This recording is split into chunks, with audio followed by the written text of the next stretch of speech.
നമസ്കാരം. ജ്യോതിർ ടെക് വിഷനിലേക്ക് ഏവർക്കും സ്വാഗതം. ഈ 2024 മെയ് മാസത്തിലെ വ്യാഴമാറ്റത്തെക്കുറിച്ച് നമ്മൾ ചർച്ച ചെയ്തു വരികയാണല്ലോ. മേടം മുതൽ കുംഭം വരെയുള്ള കൂറുകാരുടെ ഫലങ്ങൾ കഴിഞ്ഞ 11 വീഡിയോകളിലായി പറഞ്ഞു കഴിഞ്ഞു. ഇത് അവസാനത്തെ വീഡിയോയായ മീനക്കൂറുകാരുടെ ഫലങ്ങളാണ്. വ്യാഴൻ, ശനി, രാഹുകേതുക്കൾ ഈ 4 ഗ്രഹങ്ങളാണ് ഒരു രാശിയിൽ കൂടുതൽ കാലം സഞ്ചരിക്കുന്നത്. മറ്റു ഗ്രഹങ്ങൾ വളരെ വേഗം രാശി വിട്ടു പോകുന്നതിനാൽ ആ ഗ്രഹങ്ങളെ ഉൾക്കൊള്ളിക്കുവാൻ സാധിക്കാറില്ല.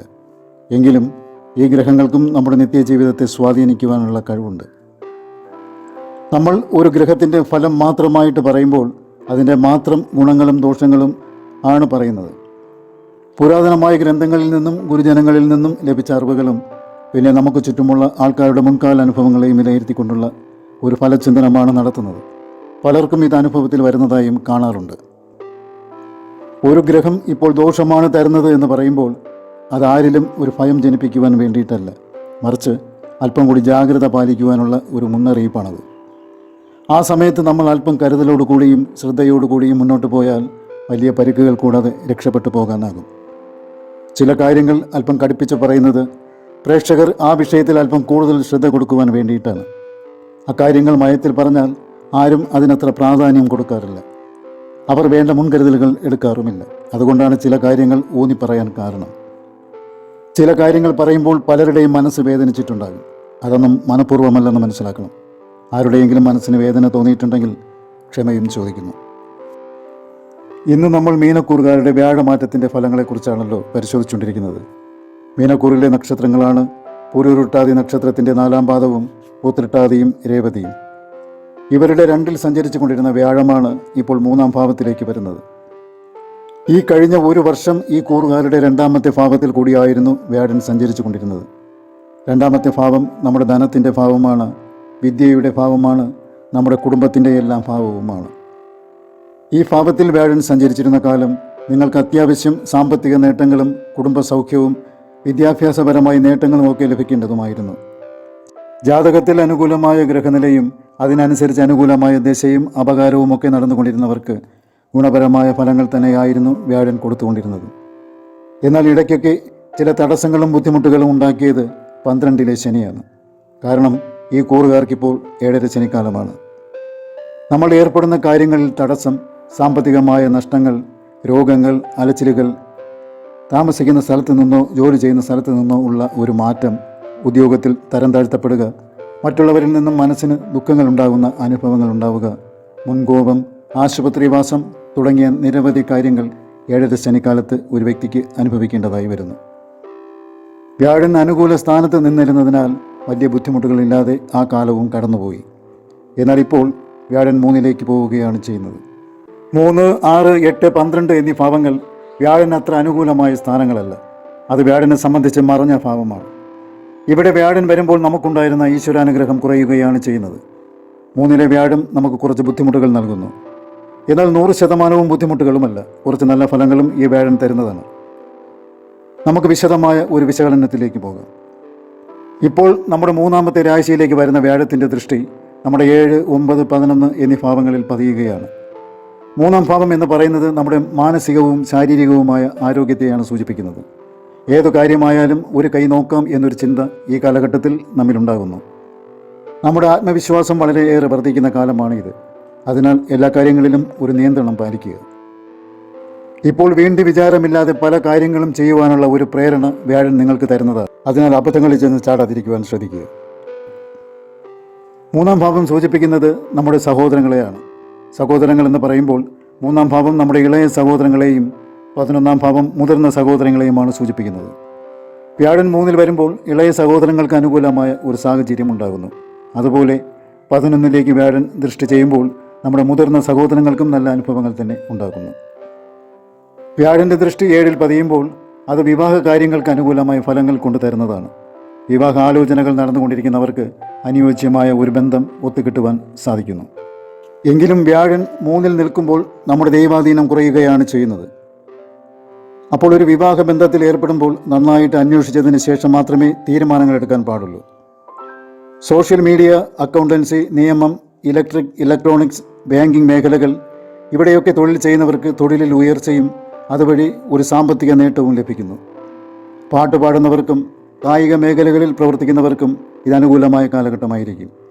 ചെറിയ ചെറിയ യാത്രകൾ അല്ലെങ്കിൽ വലിയ യാത്രകളൊക്കെ ചെയ്യേണ്ടതായും വരും. ഉപരിപഠനത്തിന് വിദേശത്ത് പോകാനിരിക്കുന്നവർക്ക് അനുകൂലമായ സാഹചര്യം വന്നു ചേരുന്നതാണ്.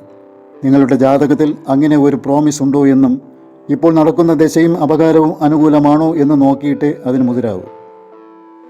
ആധാരം എഴുത്തുകാർക്കും അതുപോലെ എഴുത്തുമായി ബന്ധപ്പെട്ട മേഖലകളിൽ തൊഴിൽ ചെയ്യുന്നവർക്കും അനുകൂലമായ സമയമാണ്. ശില്പവിദ്യകൾ, കരകൗശല വസ്തുക്കൾ, തിരക്കഥാകൃത്തുകൾ, നോവൽ, നാടകം എന്നിവ എഴുതുന്നവർക്കും ബ്ലോഗിൽ ആർട്ടിക്കിൾ എഴുതുന്നവർക്കും ഫേസ്ബുക്ക്, യൂട്യൂബ്, ഇൻസ്റ്റാഗ്രാം ഇവയിൽ കണ്ടൻറ്റുകൾ ചെയ്യുന്നവർക്കും ഇപ്പോൾ നല്ല റീച്ച് കിട്ടുകയും അതുവഴി കിട്ടുന്ന വരുമാനത്തിന് വർധനവുണ്ടാവുകയും ചെയ്യുന്നതാണ്. മനസ്സിൽ ചെറുതും വലുതുമായ ആഗ്രഹങ്ങൾ ഉണ്ടാകുന്ന കാലഘട്ടമാണ്. അമിതമായ ആഗ്രഹങ്ങളിൽപ്പെട്ട് അബദ്ധങ്ങളിൽ ചെന്ന് ചാടരുത്. ഇപ്പോൾ നമ്മൾ ഏതെങ്കിലും ഒരു എഗ്രിമെൻറ്റിൽ സൈൻ ചെയ്യും മുമ്പ് അത് നല്ലവണ്ണം മനസ്സിരുത്തി വായിച്ച് നോക്കിയിട്ടേ സൈൻ ചെയ്യാവൂ. ചതവ് പറ്റാം. അതുപോലെ ഔദ്യോഗിക രേഖകളിൽ കൃത്രിമം കാണിക്കുകയും അരുത്, പിടിക്കപ്പെടും. ഇപ്പോൾ നമ്മുടെ ജീവിത പങ്കാളിയുമായിട്ടും നമ്മുടെ ഫാദർ ഇൻ ലോയുമായിട്ടും എന്തെങ്കിലും പ്രശ്നങ്ങൾ ഉണ്ടാക്കാം. വാഹനങ്ങൾ ഓടിക്കുമ്പോൾ ശ്രദ്ധ വേണം. അപകടങ്ങളെക്കാൾ നിയമപരമായ പ്രശ്നങ്ങളാകാം കൂടുതൽ ഉണ്ടാകുന്നത്. ഇൻഷുറൻസ് അടയ്ക്കാൻ മറന്നു പോവുക, ടാക്സ് അടയ്ക്കാൻ മറന്നു പോവുക, ഹെൽമറ്റ് ഇല്ലാതെ വണ്ടി ഓടിക്കുക, ഇങ്ങനെയൊക്കെ സംഭവിക്കാൻ സാധ്യതയുണ്ട്. കുറഞ്ഞപക്ഷം പൊല്യൂഷനെങ്കിലും ചെക്ക് ചെയ്യാൻ മറന്നു പോവുക. സെക്കൻഡ് ഹാൻഡ് വണ്ടി വാങ്ങുമ്പോൾ അതിൻ്റെ രേഖകൾ ശരിയാണോ എന്ന് പരിശോധിക്കുക. ഇപ്പോൾ സുഹൃത്തുക്കൾക്ക് വാഹനം കഴിയുന്നതും കൊടുക്കാതിരിക്കുക. അവർ ട്രാഫിക് നിയമങ്ങൾ തെറ്റിച്ച് ഏതെങ്കിലും തരത്തിലുള്ള ഒരു ഫൈൻ ഉണ്ടാക്കി തരും. നമ്മൾ ഏതെങ്കിലും സാധനങ്ങൾ വാങ്ങിയാൽ അതിൻ്റെ ബില്ല് വാങ്ങുക. കൂടാതെ നമ്മൾ നടത്തുന്ന പണമിടപാട് കാര്യങ്ങൾക്കെല്ലാം തെളിവുകൾ സൂക്ഷിക്കുക. ഇപ്പോൾ ആർക്കും പണം കടം കൊടുക്കരുത്, അത് തിരിച്ചു കിട്ടാൻ പാടാണ്. നമ്മുടെ ഒരു വസ്തുക്കളും ഇപ്പോൾ ആർക്കും ഉപയോഗിക്കാൻ കൊടുക്കരുത്, പ്രത്യേകിച്ചും സഹോദരങ്ങൾക്കും അയൽപ്പക്കത്തുള്ളവർക്കും. അതുമൂലം ശത്രുതകൾ ഉണ്ടാകും. കൂട്ടുകാർ തമ്മിൽ അല്ലെങ്കിൽ വീട്ടുകാർ തമ്മിൽ ഒരു അഭിപ്രായ വ്യത്യാസം നടന്നുകൊണ്ടിരിക്കുമ്പോൾ അതിൽ തലയിട്ട് അഭിപ്രായങ്ങൾ പറയാൻ നിൽക്കരുത്. ഒടുവിൽ അത് വലിയ പ്രശ്നമാവുകയും നിങ്ങൾ കാരണമാണ് ഈ പ്രശ്നം ഇത്ര ഗുരുതരമായതെന്ന ആരോപണങ്ങളും ഉണ്ടാകും. ഇപ്പോൾ പുതിയ സുഹൃത്തുക്കളെ ലഭിക്കുവാനും പുതിയ പാർട്ട്ണർമാരെ കണ്ടെത്താനും പറ്റിയ സമയമാണ്. എങ്കിലും പുതിയ ബിസിനസ്സിലൊക്കെ ഇറങ്ങുമ്പോൾ നന്നായിട്ട് ആലോചിച്ചതിന് ശേഷം മാത്രമേ ഇറങ്ങാൻ പാടുള്ളൂ. നമ്മുടെ ബിസിനസ്സിന് അല്പം മെച്ചമായ സാഹചര്യം ഉണ്ടാകാം. എങ്കിലും ചെയ്യുന്ന ബിസിനസ്സിന് നിയമപരമായ രേഖകളെല്ലാം ഉണ്ടോ എന്ന് ഉറപ്പുവരുത്തണം. ഇപ്പോൾ വിവാഹാലോചനകൾ നടന്നുകൊണ്ടിരിക്കുന്ന സഹോദരിക്കോ സഹോദരനോ വിവാഹം നടക്കാം. സഹോദരങ്ങളുടെ കാര്യങ്ങളിൽ കൂടുതൽ ഇടപെടാനും അവർക്ക് വേണ്ടി എന്തെങ്കിലും ചെയ്യാനും പറ്റുന്ന സമയമാണ്. ഇപ്പോൾ നമ്മുടെ ഫിനാൻഷ്യൽ കാര്യങ്ങൾക്ക് ഒരു ഇൻബാലൻസ് ഉണ്ടാകുന്ന കാലമാണ്. സാമ്പത്തിക നേട്ടങ്ങൾ ഉണ്ടാകും. എന്നാൽ കൂടുതൽ ബാധ്യതകളിലേക്കും ഈ വ്യാഴം നമ്മെ കൂട്ടിക്കൊണ്ടുപോകും. ഇപ്പോൾ യാത്രകൾ ചെയ്യുന്ന സമയമാണെന്ന് പറഞ്ഞിരുന്നുവല്ലോ. ആ യാത്ര ഒരു തീർത്ഥയാത്രയാകാനും സാധ്യതയുണ്ട്. 9ാം ഭാവം ആക്ടിവേറ്റ് ആയിരിക്കുമ്പോൾ നമ്മിൽ ആത്മീയപരമായ ചിന്തകൾ ഉടലെടുക്കാം. മതപരമായ കാര്യങ്ങളിൽ താല്പര്യവും ഉണ്ടാകാം. എങ്കിലും നമ്മുടെ കാമഭാവങ്ങളായ 3, 7, 11 ആക്റ്റീവായിരിക്കുന്ന കാലവുമാണ്. മനസ്സിൽ ചെറുതും വലുതുമായ ആഗ്രഹങ്ങൾ മാറിയും മറിഞ്ഞും വന്നുകൊണ്ടിരിക്കും. അവയെ അടക്കി നിർത്താൻ ഈ കാലത്ത് നന്നേ പാടുപെടേണ്ടതായും വരും. മാത്രമല്ല, മോഹകാരകനായ രാഹു ഇപ്പോൾ ലഗ്നത്തിൽ സഞ്ചരിക്കുകയുമാണ്. ഈ രാഹു നമ്മെ പല ആഗ്രഹ സാഫല്യത്തിന് വേണ്ടിയും പ്രേരിപ്പിച്ചുകൊണ്ടിരിക്കും. എന്നാൽ 3ലെ വ്യാഴനും 12ലെ ശനിയും നമുക്ക് തരുന്ന ആപത് സൂചന ചെറുതല്ല. ഏതു കാര്യത്തിലും മനോനിയന്ത്രണം പാലിക്കുക, അതാണ് പോംവഴി. 12ലെ ശനിയും ലഗ്നത്തിലെ രാഹുവും 3ലെ വ്യാഴനും രോഗങ്ങളെയും കൊണ്ടുതരും.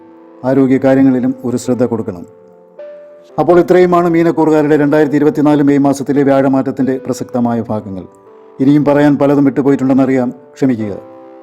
ഇപ്പോൾ നിങ്ങൾ 3ൽ സഞ്ചരിക്കുന്ന വ്യാഴനും ജന്മക്കൂറിൽ സഞ്ചരിക്കുന്ന രാഹുവിനും 12ൽ സഞ്ചരിക്കുന്ന ശനിക്കും പരിഹാരങ്ങൾ ചെയ്യണം. വ്യാഴന് മഹാവിഷ്ണുവിനെയും ശനിക്ക് ശാസ്താവിനെയും രാഹുവിന് സർപ്പദേവതകളെയുമാണ് പ്രാർത്ഥിക്കേണ്ടത്. ഇതെല്ലാം ചേർത്ത് ശ്രീ പരമേശ്വരനെ പ്രാർത്ഥിച്ചാലും മതി. ശിവക്ഷേത്രത്തിൽ ധാര, കൂവളമാല, പിൻവിളക്ക് ഇത്രയും വഴിപാടുകൾ കഴിപ്പിക്കുക. ഈ 3 ഗ്രഹങ്ങളുടെയും ദോഷങ്ങൾ മാറിപ്പോകുന്നതാണ്. നിങ്ങൾക്ക് ഈ വീഡിയോ ഇഷ്ടമായിട്ടുണ്ടെങ്കിൽ ദയവായി ലൈക്ക് ചെയ്യുക, വീഡിയോ ഷെയർ ചെയ്യുക, ചാനൽ സബ്സ്ക്രൈബും ചെയ്യുക. നിങ്ങൾക്കും കുടുംബാംഗങ്ങൾക്കും ജഗദീശ്വരൻ്റെ അനുഗ്രഹം ഉണ്ടാകട്ടെ എന്ന് ആത്മാർത്ഥമായി പ്രാർത്ഥിച്ചുകൊള്ളുന്നു. നന്ദി, നമസ്കാരം.